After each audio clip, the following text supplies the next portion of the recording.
আসসালামু আলাইকুম রহমতুল্লাহ।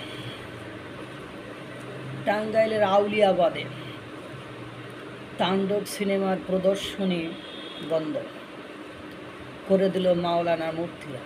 তারা একটা মিছিল নিয়ে যে তাণ্ডব ছবির প্রচারণার যে প্রদর্শনীর যে ছবিটা ছিল সেটা খুলে ফেলেছে এবং তারা প্রতিবাদ করেছে এবং বলেছে যে এই সিনেমা হলগুলো আমাদের উঠতি প্রজন্মকে নষ্ট করে দিচ্ছে।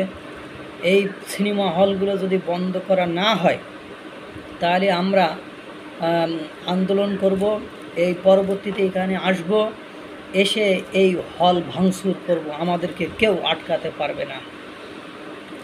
একটা দেশের সংস্কৃতি, একটা দেশের কালচার কিভাবে চলবে সেটাও যদি এরা নির্ধারণ করে দেয় তাহলে কীভাবে হবে। যাই হোক, আমি যেটা বলছিলাম, এই ধরনের মাওলানা মুফতিদের হয়তো বা এটা জানা নেই যে জাতিসংঘ মানবাধিকার দপ্তর বাংলাদেশে কেন প্রতিষ্ঠা বা অস্থায়ীভাবে কার্যালয় প্রতিষ্ঠা কেন করেছে। কেননা একটা দেশের অবস্থা যখন, রাজনৈতিক অবস্থা বা একটা দেশের মানবাধিকার অবস্থা যখন চরম সংকটে পৌঁছায়, তখনই বিপর্যয়ের ঝুঁকির মধ্যে পড়ে যায়, তখনই এই জাতিসংঘ মানবাধিকার দপ্তর বা কার্যালয় প্রতিষ্ঠা করে। বিশ্বের 19টি দেশে আছে, তার মধ্যে ফিলিস্তিন আছে, অর্থাৎ গাজায় আছে। তা আপনারা হয়তো বা এটা বুঝতে পারতেছেন না, কারণ আপনারা তো চলেন আবেগ দিয়ে, বিবেক দিয়ে নয়। আপনাদের ভেতরে আপনাদের মাথা কাজ করে না। আপনি বলেন, আপনার বড় ভাই পাকিস্তানে কি সিনেমা হল বন্ধ, সিনেমা কি চলে না? আপনারা বলেন মালয়েশিয়ায় কি সিনেমা হল বন্ধ, সিনেমা চলে না? আপনারা বলেন সৌদি আরবে কি সিনেমা হল বন্ধ, সিনেমা চলে না?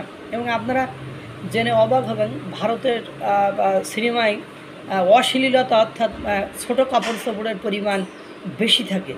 এই ভারতের সিনেমা সবচেয়ে বেশি চলে হলো সৌদি আরবে এবং ভারত তাদের এই সংস্কৃতির চর্চা করে যত বেশি আয় রোজগার করে, তার সবচেয়ে বেশি আয় রোজগার করে সৌদি আরব থেকে।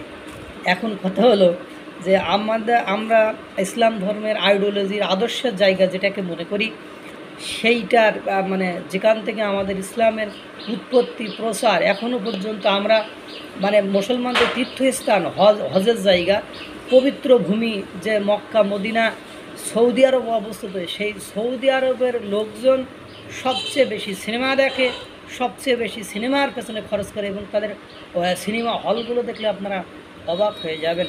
আর বাংলাদেশের টাঙ্গাইলের মতো একটা জায়গায় আউলিয়াবাদে, সেখানে সিনেমা হল বন্ধ করার জন্য এই করবেন। আপনারা মনে করছেন কি যে এই কর্মকাণ্ডগুলো করে আমরা মনে হয় ইসলামের খুব উপকার করছি? ইতিমধ্যে আপনারা জানেন যে বিশ্ব কিভাবে আমাদের চট্টগ্রাম বন্দর, আমাদের রাখাইন করিডোর দেওয়ার নাম করে আমাদের নিয়ন্ত্রণ নেওয়ার জন্য চতুর্দিক থেকে প্রক্রিয়া শুরু হয়েছে। আপনারা জানেন যে আমরা পার্বত্য চট্টগ্রাম অঞ্চলগুলো এখন কিভাবে ঝুঁকির মধ্যে। এত কিছু জানার পরেও কীভাবে রোহিঙ্গারা আমাদের দেশে শেল্টার নিচ্ছে, কীভাবে পুশিন হচ্ছে, এত কিছু দেখার পরেও এই মুহূর্তে আপনাদের এই যে কর্মকাণ্ড, যে এই হলগুলো বন্ধ করা, এই হলগুলো সিনেমাগুলো বন্ধ করা, এগুলো আজ মিডিয়ার সামনে যে হাজির হবে এবং ওই মিডিয়ার এমনভাবে প্রচার করবে, আমাদের বাংলাদেশের মিডিয়ার এই নর্মাল যে এটা আপনারা দেখালেন, নর্মালভাবে দেখাচ্ছেন, কিন্তু বিশ্ব এখান থেকে কালেক্ট করে যেভাবে উপস্থাপন করবে, সেক্ষেত্রে এই বাংলাদেশকে একটি জঙ্গিবাদের রাষ্ট্র বলে অন্য দেশ স্বীকৃতি দেবে, বিশেষ করে পাশ্চাত্য দেশগুলো।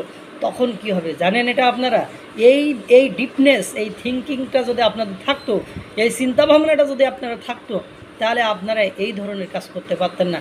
আপাতত দৃষ্টিতে, ইসলামের দৃষ্টিতে মনে হচ্ছে ঠিক, কিন্তু ইসলামের দৃষ্টিতে আপনি প্রতিবাদ করতে পারেন, আপনি সরকারের কাছে আবেদন করতে পারেন। আপনি সরকার যে আমাদের দেশে সিনেমা হল, আপনি যে ডিরেক্টলি যে সেখানে ছিঁড়ে ফেললেন এবং বললেন যে পরবর্তীতে হল ভাঙচুর করবেন, এ করবেন, তা করবেন, আপনি মত সৃষ্টি করবেন, এতে করে কি সৃষ্টি হলো আপনারা কি বোঝেন? এটা যদি বুঝতেন তাহলে এই দেশের অবস্থায় 12টা বেজে 14টা বাজত না।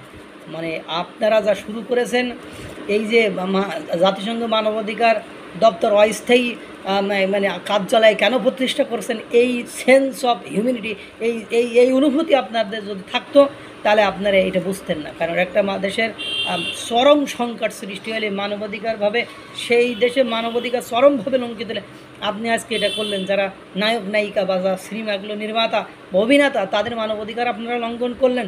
এটা কি আপনারা বোঝেন? এটা বোঝেন না বলেই আপনাদের মানে এই দেশটা আরও খারাপের দিকে চলে যাচ্ছে। আল্লাহ তাআলা সকলকে ভালো রাখুক, সুস্থ রাখুক। আসসালামু আলাইকুম ওয়া রাহমাতুল্লাহ।